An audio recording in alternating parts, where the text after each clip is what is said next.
Sadguruve Namaha. Hari Om. Thank you, Arshit, for a great explanation on flags of the chariot. Now I will explain on the first two horses of the chariot, Bal and Vivek. The first horse of the chariot is the representation of the inner strength that similar to the Indriyas in the human body that opens the more nuanced understanding. Let's delve further into the concept of Bala. It's not only about the physical, positional, or material strength that we think about. It also has a significance, deeper meaning in it, a spiritual meaning in it. There is this explanation in Bhagavad Gita, 7th chapter, where Lord Krishna says, Balam Balvatam Asmi, Kam Raga Vivarjitam. Here Lord says, I am the strength in the strong. But the question comes that Balam and Hitler and similar ones, God Himself. That's why the second part of the shloka is important. Those who devoids their desire and attachments. So when power is expressed by someone who is not focused on selfish desires and attachments, it is divine power. The power exhibited by a Puja Gurudev, Swami Vivekananda, Buddha are some of the example. So what happened when the strength is not devoid to the egocentric desires and attachments? Let's first see what is desire and attachment. Puja Gurudev says desires is for the objects that we currently have, and attachments are holding on to my possession, the things that we have. So if we use our strength that attached desire and attachments, we in the cost of ignoring others and subduing others and stepping on others. So if I take an example, if I'm a student, I want to be ranked first and want to be called a studious child in the school. And one day before the exam, one of my friend came and asked me a question, a difficult question. And I have choices. I may neglect him and tell him the wrong answer. But it is not a divine strength. Because I don't tell him the right answer. I tell him the wrong answer. But in hidden me, I kept the true answer for myself. It is not a representation of my true strength and true will. There are many instances in this world where people get corrupted by their selfish desires and attachment. As politicians, businessmen, professions, they all get corrupted by their selfish desires and attachments. So there is a quote in Bhagavad Gita where true Bala is expressed when someone works towards their righteous endeavors, or you can simply say put a noble goal to it. Noble goal, Puja Swamiji says, noble goal is what? Those who uplifts a person or in turn to contribute a society to Lok Kalyana.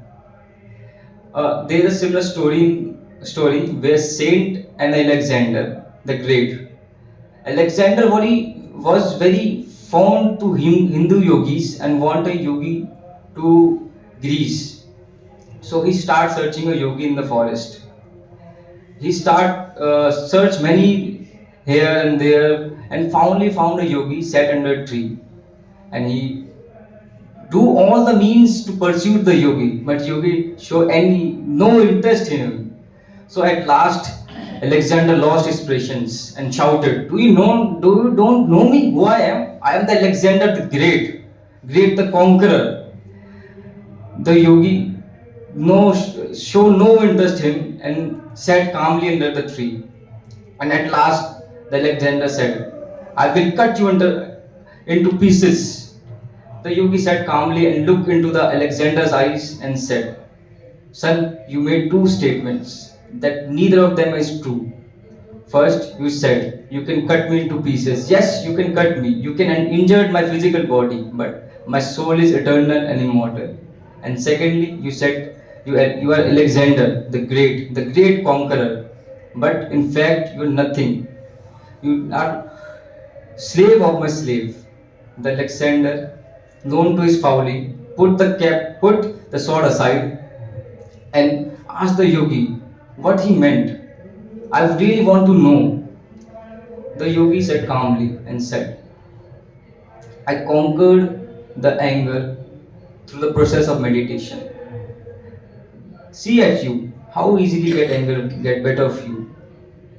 the Alexander said, "What should I do?"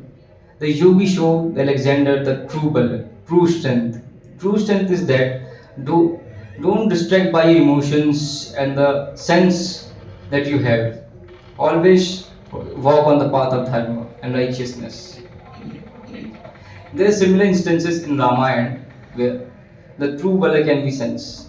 Prabhu Shri Ram, the all powerful, but always walk on the path of Dharma. And on the other hand, Ravana, the almighty, powerful, and demon king, was all corrupted by greed, lust, desires, and abducted Sita Mata. But what happened? Ultimately, he get defeated by Shri Ram. And there are other instances. Jatayu, when he see Ravan abducted Sita Mata, he don't given a second thought. He goes to save the Sita Mata. He knows that Ravan is very powerful than him. He has more brute strength than him, but he don't give a second thought and try to save Sita Mata. But ultimately he get defeated because Ravan has more brute strength in him. That Jatayu shows that Jatayu is always revered than the wicked. This affects, see that right is might, dharma में ही शक्ति है. So why we need bala in today's situation? As you say that today is a modern world, we have technologies, but in the mark that we have wars, corruption, poverty. As you take an example of war, the Ukraine-Russia war, that is simply nothing but their selfish desires. They want to achieve their desires by the war, and in the cost of the peoples get lost their lives, and people live in fear under their houses when they think that when the missile struck them and they get died.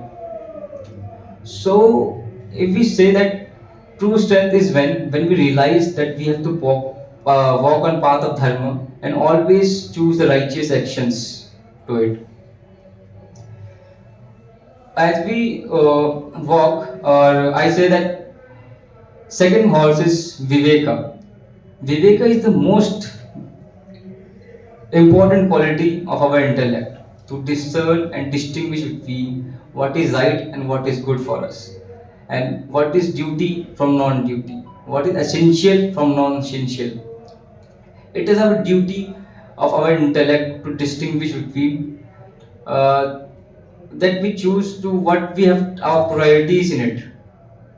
As in Chinmaya logo, there is a swan, Hamsa bird, performing the most difficult task in the expertise to separate milk from water.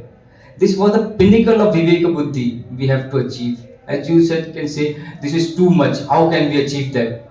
But we have to achieve that pinnacle state of Viveka Buddhi, where we can separate milk from water. As you strengthen your Viveka Buddhi, you have to know that we have different times, we have different strategies to achieve it. We have to clear what we have to do and how we have to do that, because we have that Viveka Buddhi in us. In that similar times, when we say that we can do Vivek, but how? In an example of a student before the exam is the best life of a student, that he can already discriminate what is right and what is wrong for him. We have to study for the exam. If he don't study, he get failed. So he kept all the work aside and start studying, and he don't start thinking that I have to see movie with my friends. He only thinks about studying. He have the discriminate power when he think about the exams. And to strengthen our Viveka Buddhi, we need to practice again and again. Practice. Worlds provide a plenty of instances where we have to strengthen our Viveka Buddhi, like a exam versus a student, and a full plate of laddu versus diabetic patients, and a lazy person versus his duties. There is many instances we have to choose what is right for us and what is not right for us. And fundamental of Viveka Buddhi needed to be spiritual seekers, and Viveka Buddhi is the base of Vairagya. The Vairagya which is spoken by Avinash on the third day. And in further going on, we have see that Viveka is the fundamental of Bala that I spoke earlier. And as earlier today, we see that Komal spoke about Sauraj Dheeraj, the two wheels of the chariot, and Harshit spoke about flag, Satya and Shield. Tomorrow, further, Madhav will explain you about the second other two horses, control of senses and concern for others. To sharpen our Vivek Buddhi, we simply need a noble goal and kept focus on that goal and always walk on the path of Dharma and leave all the non-essential things behind. Hari Om. Om Purnamada Purnamidam Purnat Purnamudachyate